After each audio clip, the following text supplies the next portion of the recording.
Halo semuanya, episode kali ini kita akan membahas tentang sejarah makanan yang melegenda.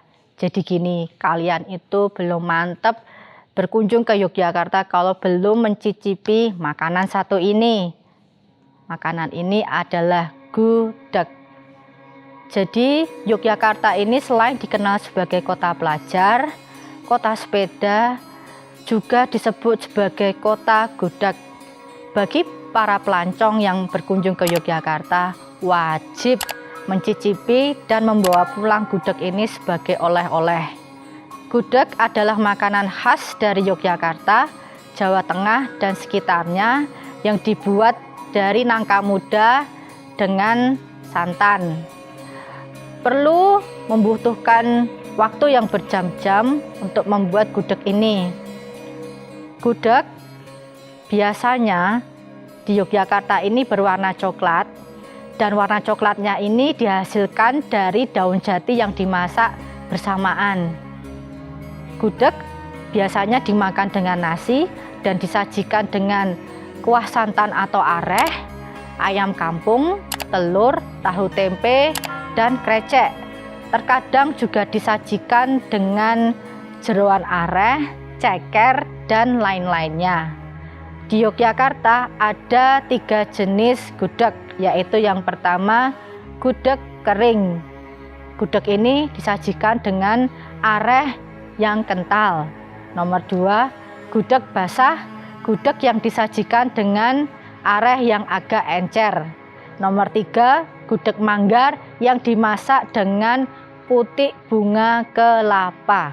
Namun gudeg manggar ini susah ditemui sekarang karena sudah langka dan jarang sekali orang yang membuatnya.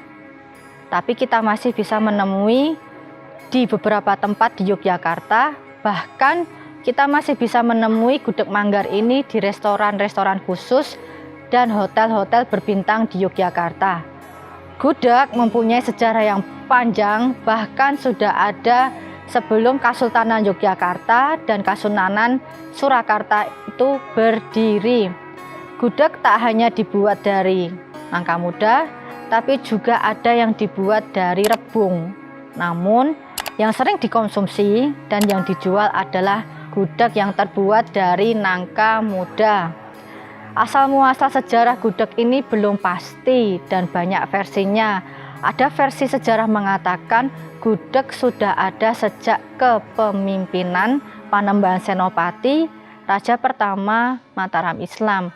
Saat itu Panembahan Senopati, Ki Ageng Pemanahan, dan tokoh-tokoh lainnya saat membuka alas Mentao untuk mendirikan istana itu, para pekerja dan prajurit membabat alas tersebut yang kelak dikenal dengan nama Yogyakarta.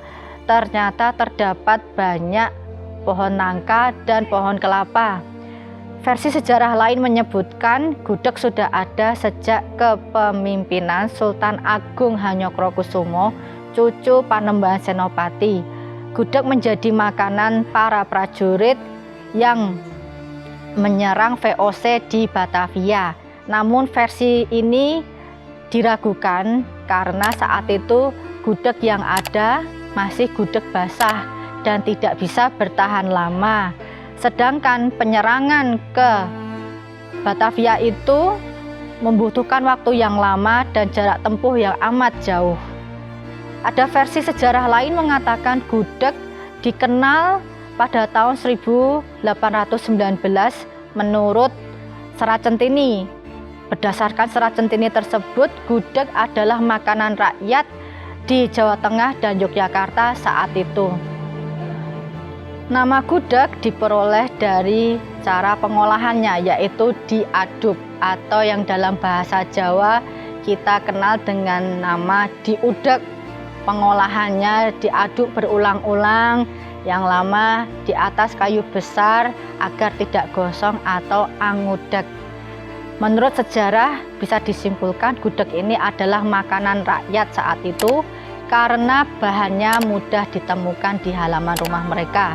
Zaman dulu itu toh guys, biasanya rumah orang Jawa itu kan halamannya luas dan ditanam beberapa pohon, salah satunya yaitu pohon nangka dan pohon kelapa. Pada awal mulanya gudeg yang dikenal itu adalah gudeg basah atau nyemek.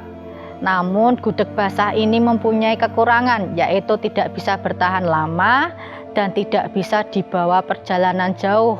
Akhirnya muncul inovasi untuk membuat gudeg kering yang bisa bertahan lama. Pengolahannya pun juga lama, dimasak hingga kuahnya kering, warnanya juga lebih coklat, rasanya juga lebih manis.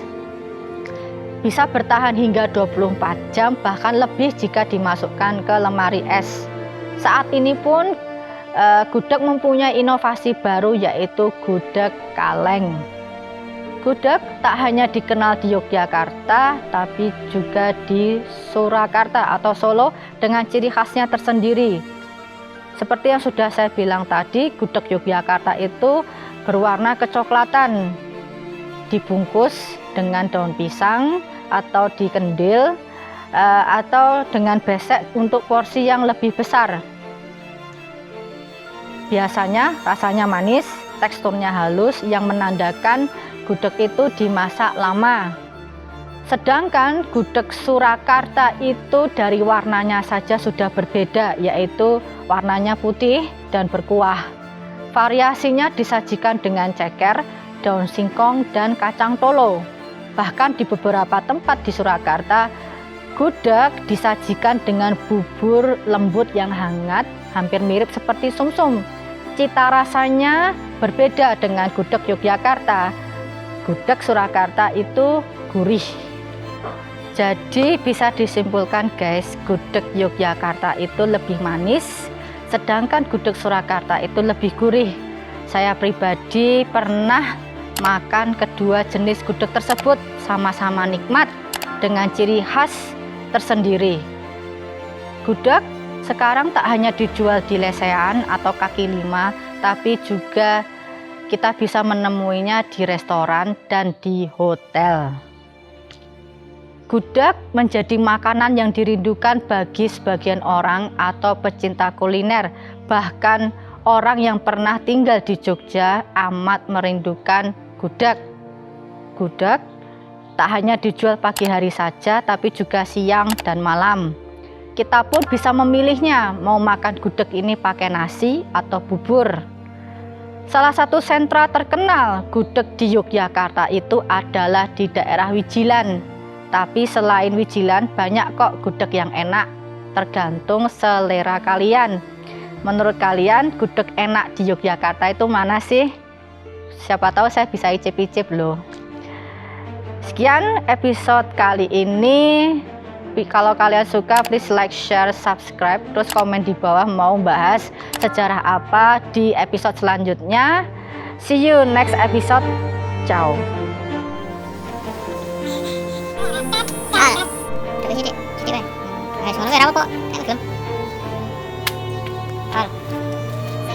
Sensatu teknik